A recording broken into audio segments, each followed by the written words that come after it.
Okay, thank you for coming. Welcome everyone to our press conference for our UEFA Champions League game against Galatasaray tomorrow evening.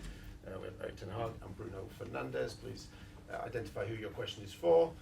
Let's start with Simon Stone. Can I start with Bruno first, please? The club, while you've been here, worked so hard to get into the Champions League, and you've not always managed it. How much of a blow would it be if you didn't qualify for the knockout round? No, obviously for us it's really important to be in the competition. We want to be in the middle of the best clubs in Europe. It's, as you said, it's obviously disappointing if we don't go through.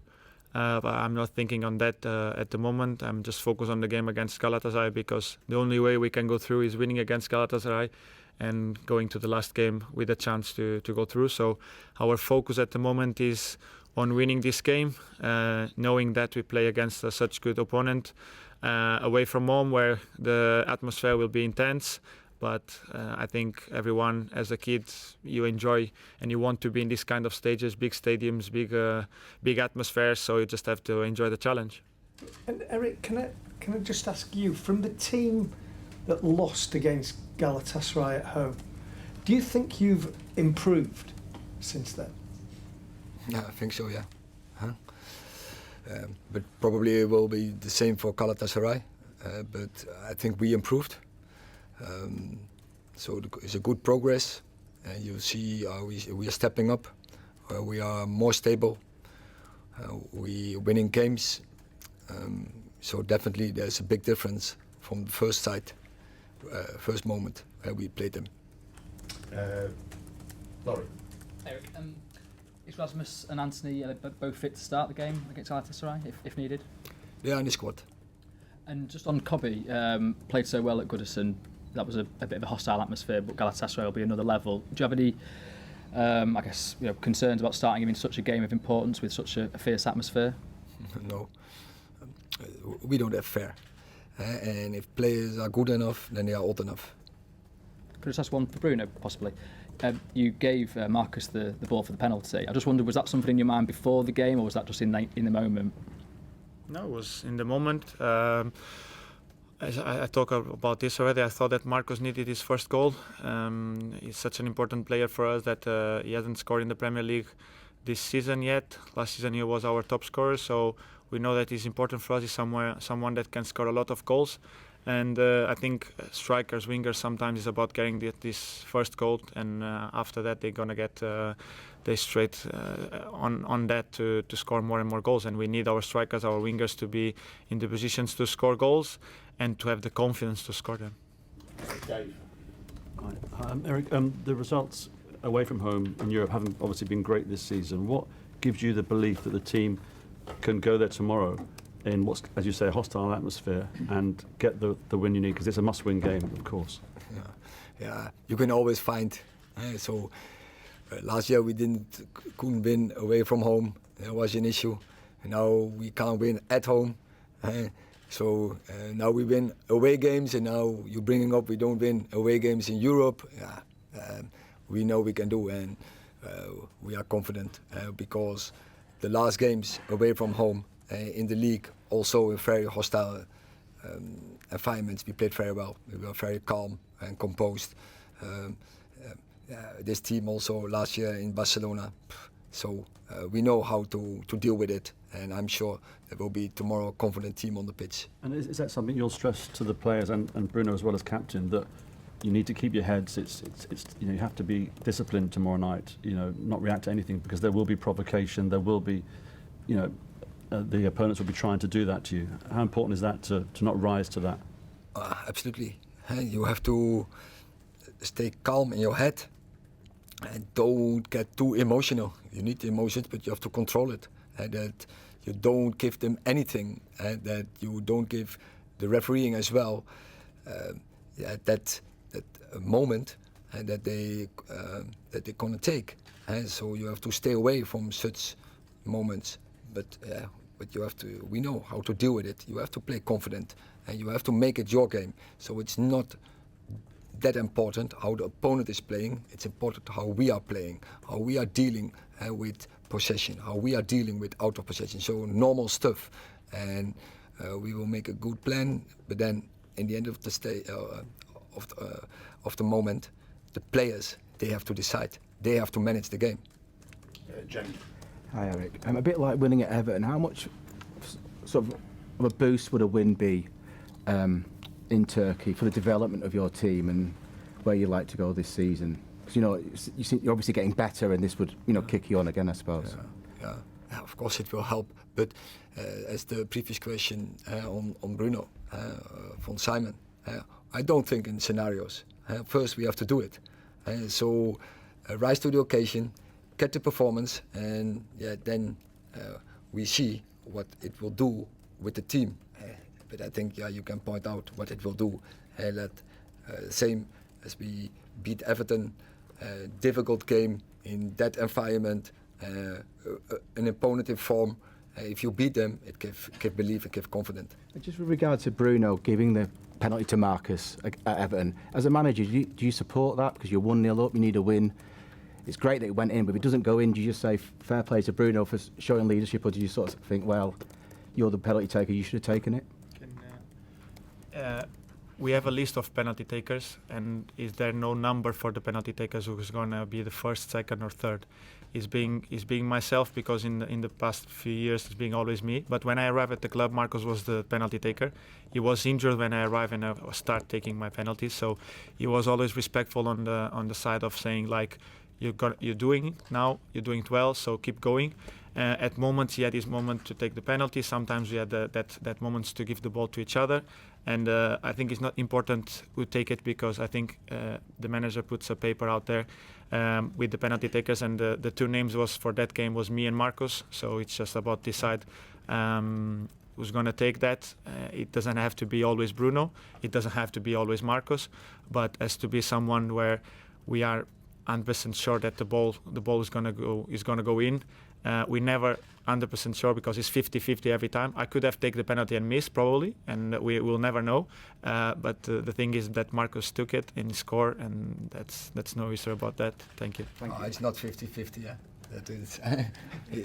With them, we are confident with Ressi and with Bruno. We know they will score. But I want to emphasize, I think it's great leadership. If you understand that your teammate need the goal, and you have confidence in each other to give the penalty away. But I'm sure Bruno would have made him as well. I was going to say, is this a good example as why Bruno is your captain? That is one of the examples, yeah. I just wanted to ask about Kobe Manu, because obviously there's been a lot of attention on him since his performance on Sunday. Praise for his performance, but even looking longer term and talk about his international future as well. Do you welcome that kind of attention, or do you need to calm it down a little bit, given it's such a fledgling career at the moment? Yeah, but I think that's we are very pleased with that performance, but it's one performance, and you have to do it on consistent base. But Kobe is so mature, he knows that, and we are confident he will do it. But first you have to prove, as we all have to prove. You're always that good as your last game. But when he's getting that kind of attention, Erik, as well, Bruno, how do you as well, how do you look after a young player in this kind of environment? Enjoy it first, but keep the focus on the game, so don't get distracted from it, that your focus is going to things where next to football, not into football. It's about the game, so you have to focus on your game, on your performance, and get the right levels in. And so if a player, when we observe, he's getting distracted from it, and when he's move away from football, we will tell him. But till that point, we don't do. And I see in training the levels, so I'm not concerned in this moment that Kobe gets distracted from it. Erik, I just wanted to ask you, with Marcus out for tomorrow's game, there's an opening at right wing. Plestry's been doing really well off the bench. How do you see his development so far, and maybe transcending into being a starter eventually? Yeah, for Pelle also has to make now a step from bench player coming in, often have a very good impact to start 11 player. And we will see how quick the process will go. I think, sorry, could I just quickly ask one to Bruno? Bruno, obviously, I mean, it was great leadership to give the penalty to Marcus at the weekend. Is it frustrating for you when outsiders sometimes critique your captaincy style when it's clear on the pitch that you're always giving everything to the team? No, obviously you don't like it. You don't like to be criticized. That I think everyone is the same. But at the same time, you know, I have to do the best, or what I think is the best for the team. I cannot, probably I'm not always right, but in my head at the moment is the right choice, so I do it. So I think it's quite normal when you play for Man United that you're going to be criticized, even if you do well or bad, if you do the right thing or the wrong thing.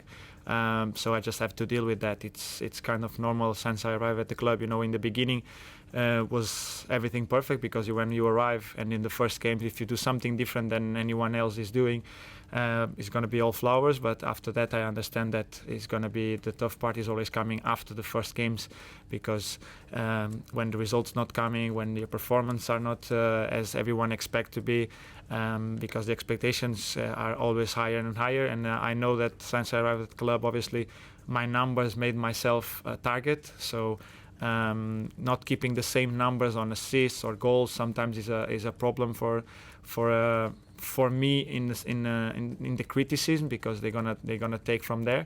Now is the captaincy, but you know, it's gonna be always something. But my focus is on the team, on the staff, on everyone that works here with me day by day.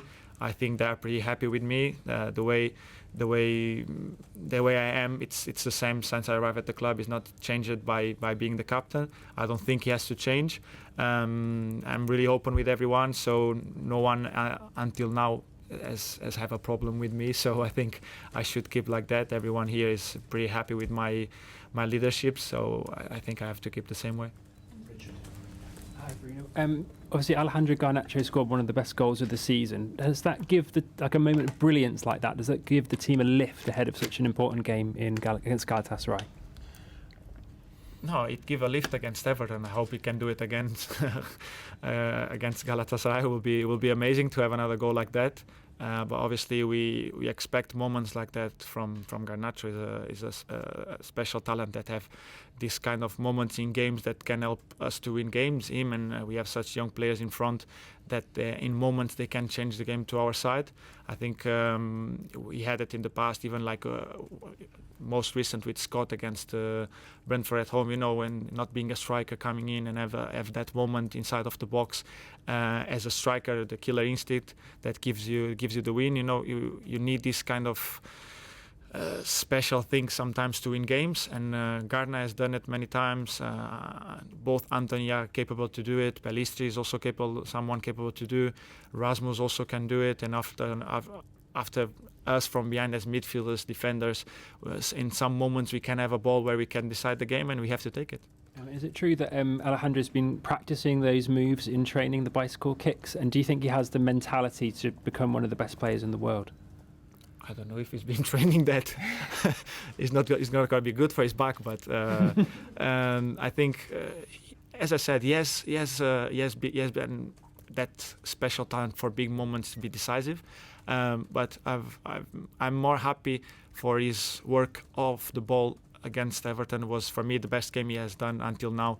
He was amazing, and I think when he can put together that with his qualities to score goals and help the team up front, is going to be such a good player. I think he's already a great player, but I think as for his age and for his talent, he can be much better than he is actually already. Okay, and finally we have 2 questions from the Turkish media, which are going to be read by Zara. Yep, so the first one from Anadolu Agency is Galatasaray's victory over Manchester United in 1993 is a very important milestone in Turkish football, and it was the game that created Galatasaray's famous chant, "Welcome to Hell." How do you plan to protect your players from the feverish atmosphere in Istanbul, and what are your plans to get out of hell? We have to make it our game, and it's the history. And obviously, Manchester United has a great history, but you can't take any guarantee from it in the future. So we have to make our own future. And the next question is from TRT Sport. In the previous 3 matches played against Galatasaray in Istanbul, Manchester United have failed to win or score a goal. Do you feel any pressure because of this? And looking back on your defeat to Galatasaray at Old Trafford last month, in your opinion, what did you do wrong in that game and what lessons did you learn from it? I think similar answer. It's the past. So tomorrow it's about the future. So we have to make it our game. So it's on us. Thank you very much. Thank you.